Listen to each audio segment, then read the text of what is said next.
I cannot enter.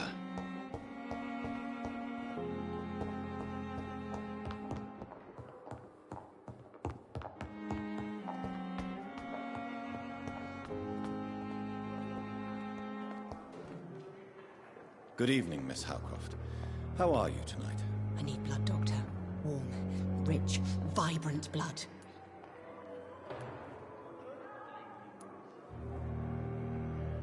Have you heard of any blackmailing going on within these walls? I have no time for mortal games. My secrets are beyond their comprehension, Dr. Reed.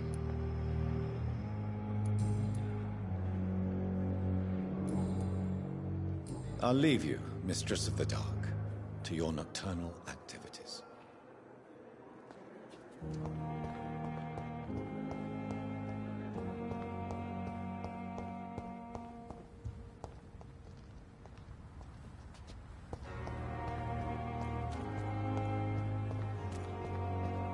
Thelma Howcroft said she was being watched by vampire hunters.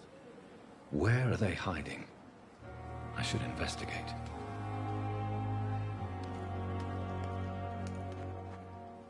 Good evening. I'm Dr. Reed. Always a pleasure to meet a colleague, sir. Especially when he was supposedly dead. A colleague? Are you a doctor too? Not anymore, sir. I used to be Dr. Rakesh Chadana. Now, I'm just Mr. Chadana, pawnbroker and humble guardian of this morgue. What do you mean, you used to be a doctor? Was your license revoked? No, sir.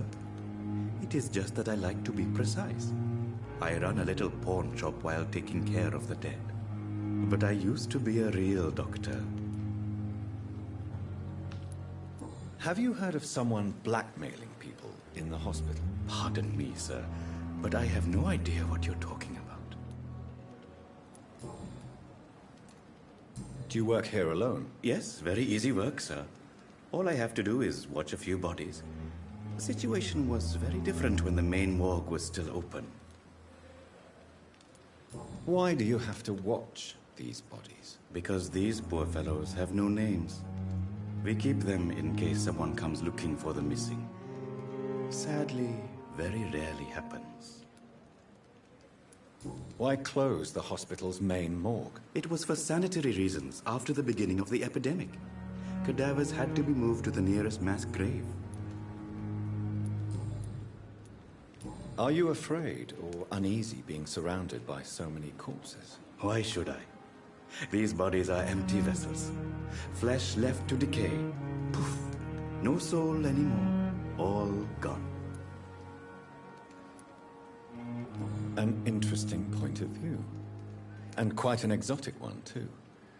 Most people fear, or at least have a respect, for dead flesh. Sir, as a medic during the war, I learned to face my death and the death of others.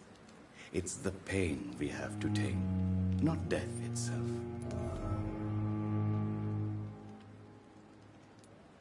An interesting point of view. And quite an exotic one, too.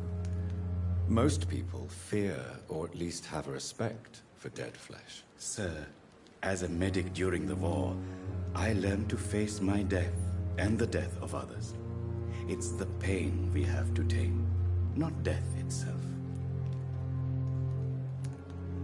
How did you get this job? After I left the army, I worked as an undertaker down by the docks. A dangerous place with many an unpleasant business there. Milton Hooks helped me get a job here.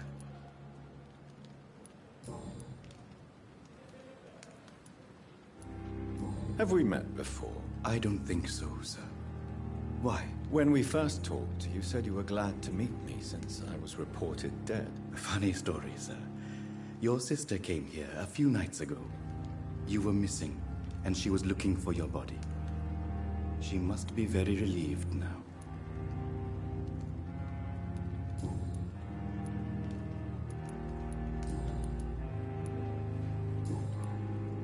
Goodbye, Mr. Chidana.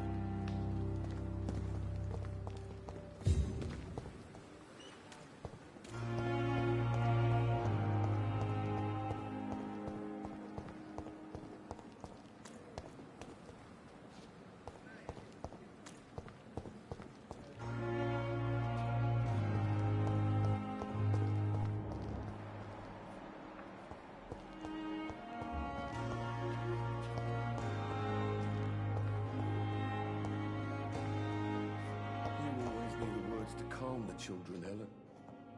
As for me, what a blundering idiot. Good evening, Mr. Fiddick. Good evening, Dr. Reed. Any news about my operation? Have you heard talk of any blackmail here at the hospital? No. Nothing.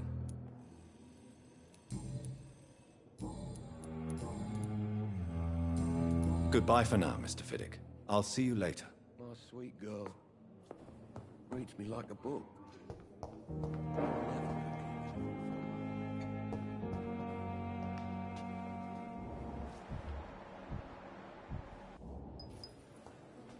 Good evening, Doctor. I believe we're going to be working together. Dr. Reed. Dr. Swansea informed us of your arrival, but I could not dare to believe we'd have such good fortune. Such an honor, sir. Thank you. And you are? I am Thoreau Strickland, Dr. Thoreau Strickland. I'm a great admirer of your work, Dr. Reed. Have you heard any talk of blackmail going on in the hospital? If you're running some official inquiry, you had better question the patients. They know more than the staff, especially old Miss Jones. Please, could you tell me something about yourself? I'm a great admirer of your work concerning blood transfusion, Dr. Reed. I run my own experiments. I'm convinced it's the future. What made you choose to be a doctor? I'm not ashamed to admit you and your work have inspired me. I am honored to have the opportunity to work by your side.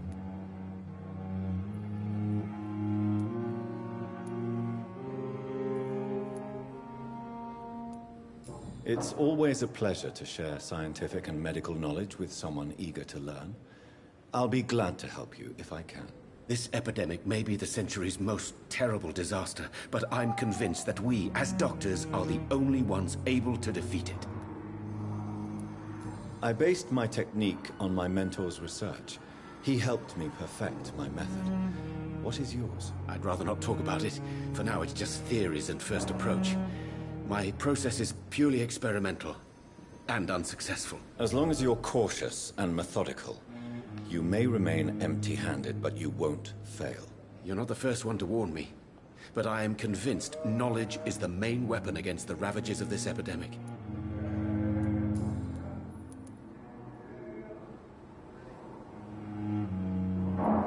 What do you think of Dr. Ackroyd's aversion to modern medical methods? It's a shame he's so narrow-minded. Dr. Swansea taught me that science is about exploring uncharted territory. I'm convinced that's true. With the influenza and all that's going on, you should put your differences aside, don't you think? Why is it so difficult to work together? I believe that if Dr. Ackroyd had been the one to discover the transfusion process, he would be the first to recommend its use. So you believe it's just a question of jealousy and pride? Dr. Ackroyd is as proud as he is blinded by his obsolete concept of medical science. What can you tell me about the Pembroke? Well, it has always been an honor to work with Dr. Swansea. But with your arrival, I can't think of a better opportunity to learn about blood transfusion.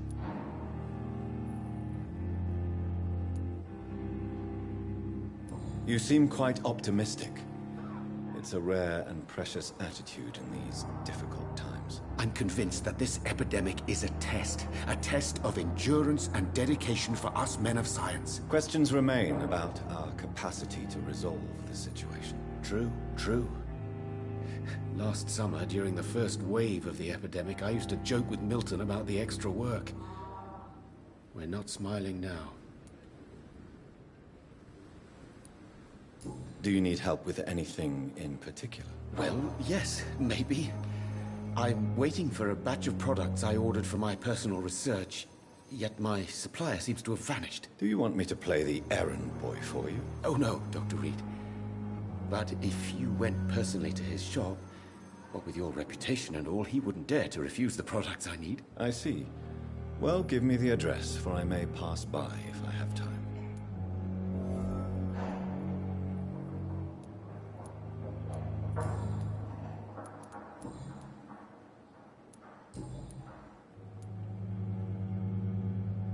Tell me more about your willingness to experiment with new medical techniques. Harvey Fiddick is a patient suffering from a severe injury that could cripple him if not treated correctly. I'm convinced your blood transfusion technique could help him. What is it you really want?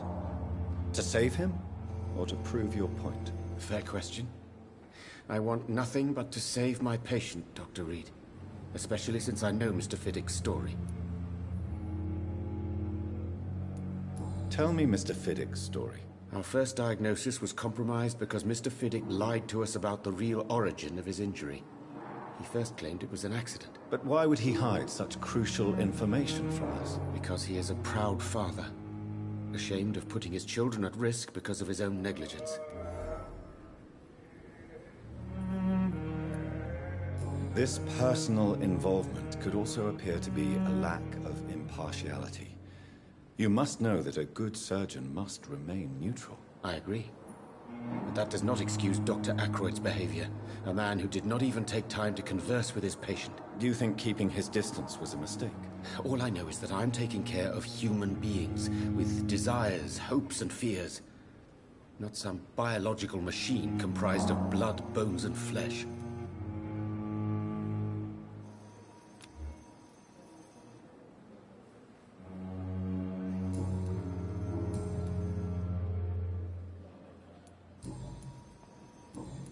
Goodbye, Dr. Strickland.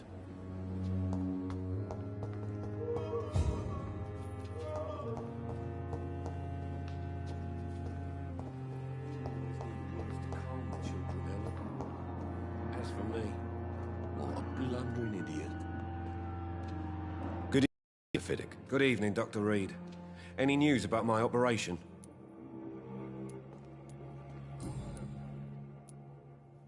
Tell me about your injury, Harvey. Why do you feel so guilty about it? My wife died because of me. And now I may lose everything because I've been careless enough to hurt myself. What an arsehole. How could your job be responsible for your wife's death? I was working a double. She went out to bring me a hot meal and got caught in a German bomb raid. You can't hold yourself responsible for your injury, Mr. Fiddick, unless you tried to hurt yourself. Of course I didn't hurt myself. But I can't work until my arm is fixed. My children need to eat, Doctor. Tell me more about the death of your wife, Harvey. 1915. I was in the army. Building workshops for the Royal Flying Corps. Helen was happy I wasn't sent to the front. What happened? The Germans sent Zeppelins to bomb the construction site, but they missed their target. My wife was bringing my dinner when the bombs fell.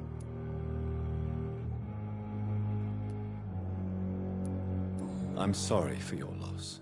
So many died during the bombings. I served in France and witnessed the carnage there. I would like to say that she didn't suffer. Truth is, I have no idea. I just know that I'm all that me kids have. Poor little bleeders. How are your children after losing their mother? They were smaller then. The only good thing about this is my Helen didn't bring them with her that night.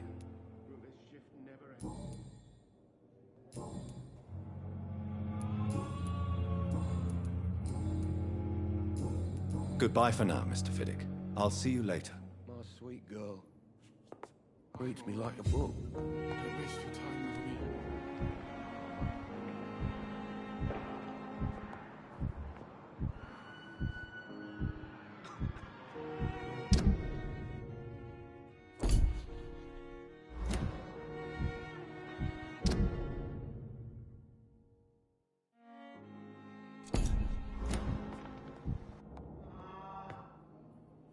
I'm quite busy right now, Dr. Reed.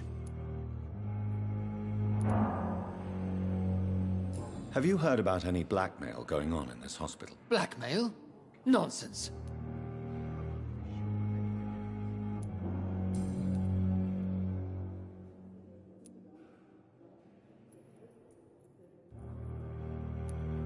It seems you have bad memories of your military service. I refuse to see this industrial slaughter as scientific progress.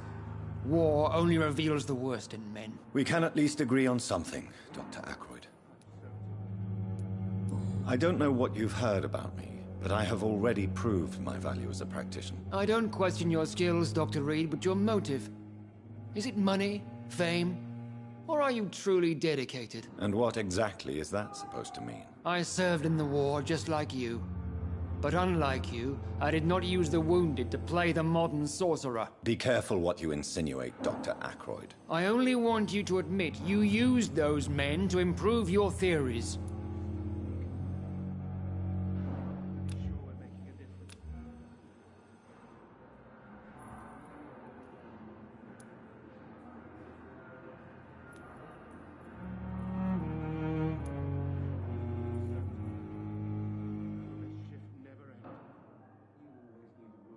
This is ridiculous. My blood transfusion technique saved many lives, and you know it. You see? That is exactly what I hate about people like you. You avoid this kind of accusation instead of facing reality.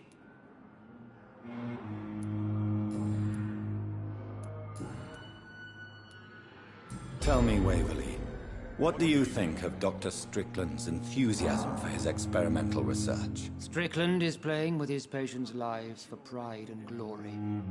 Now that, sir, is unethical. Are you thinking about something in particular? Harvey Fiddick needs delicate surgery. I believe we should stick to the usual procedure, but my young colleague obviously disagrees.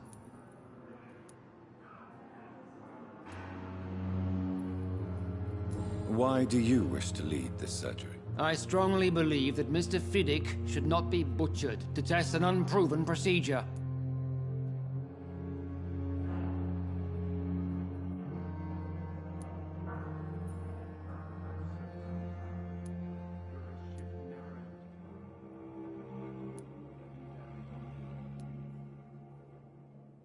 Other people may say that's too conservative a point of view. Conservative? And what are you going to say to Mr. Fiddick if he loses his arm because of the operation? Because that's what's going to happen if the surgery is a failure. And are you not afraid that your rivalry with Strickland may be blinding you? Rivalry? I guess you could call it that. But I will never be childish enough to let my personal feelings affect my judgment.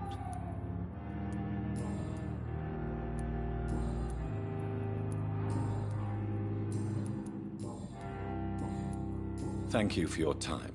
We'll talk later.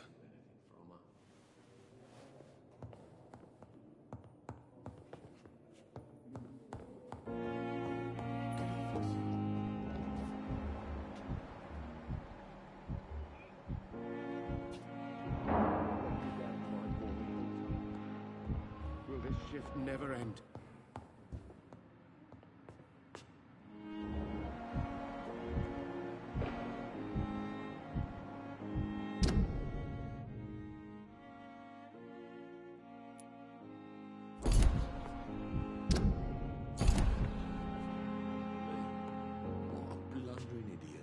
Good evening, Doctor.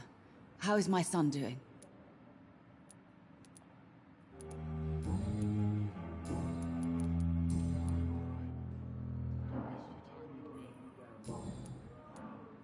Have you heard rumors of blackmail going on in this hospital? Dr. Reed, are you trying to take advantage of me? Of course not, Mrs. Goswick. I'm just curious. Well, go be curious somewhere else, please. Goodbye, Mrs. Goswick. Sweet girl. Reads me like a book. Come now, we can handle this.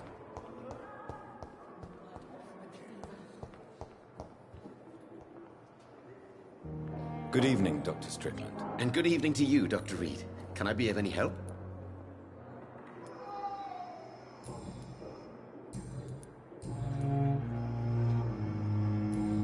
Goodbye, Dr. Strickland.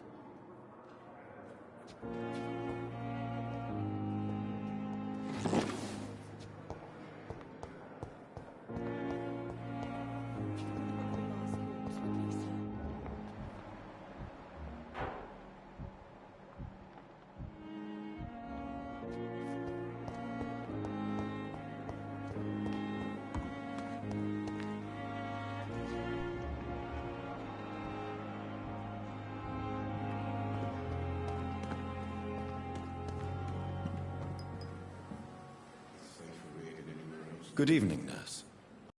Jonathan Reed, the new surgeon here at the Pembroke. Dr. Swansea has already told us about you, sir. I'm Nurse Gwyneth Brannigan. Welcome to the Pembroke Hospital. Did he really? It's a good thing I wasn't hoping to keep a low profile. All members of staff have already read about your new blood transfusion technique.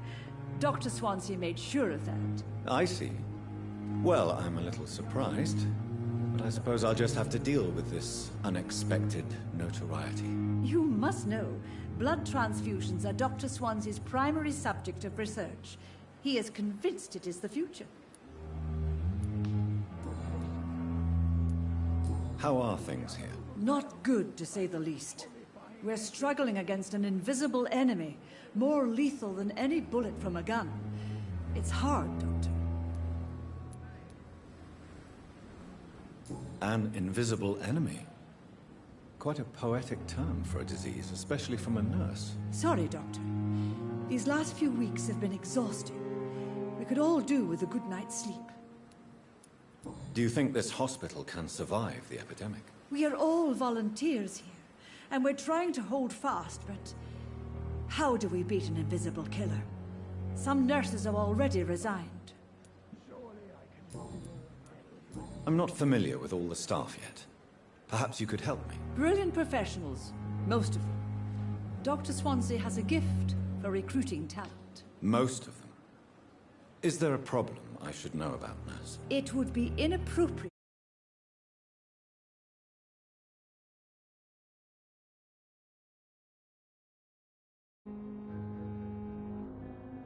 for me to speak ill of a colleague.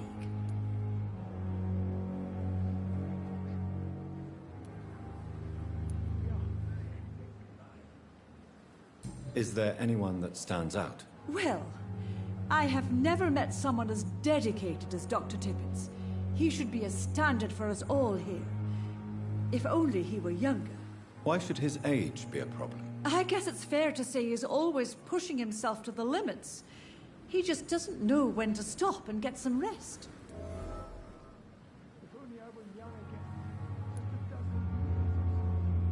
Nurse Brannigan, if you do know something, please tell me.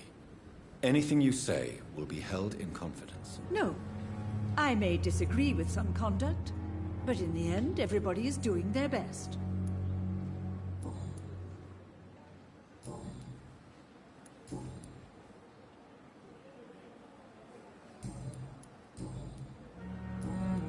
Goodbye, nurse. Call me if you need assistance. Another night. Surely I can endure another night.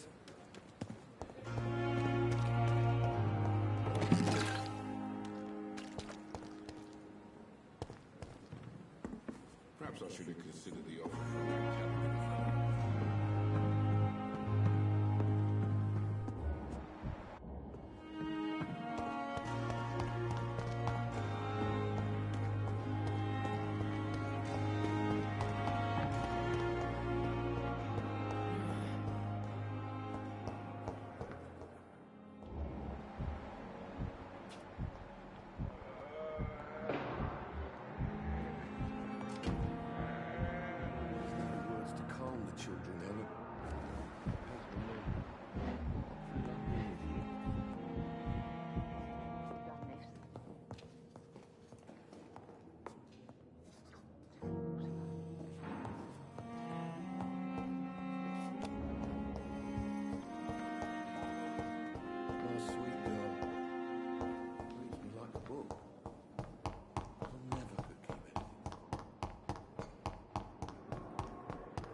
On every street corner. A daily routine. Good evening, sir. Can I help you? Unless you're here to fix my face. No. I don't think you can help me. I'm Dr. Reed. I've recently taken the position of head surgeon here. War injuries, am I right? You guessed right, Doctor. German shell took my pretty little mug right off. But they still call me Thomas Elwood.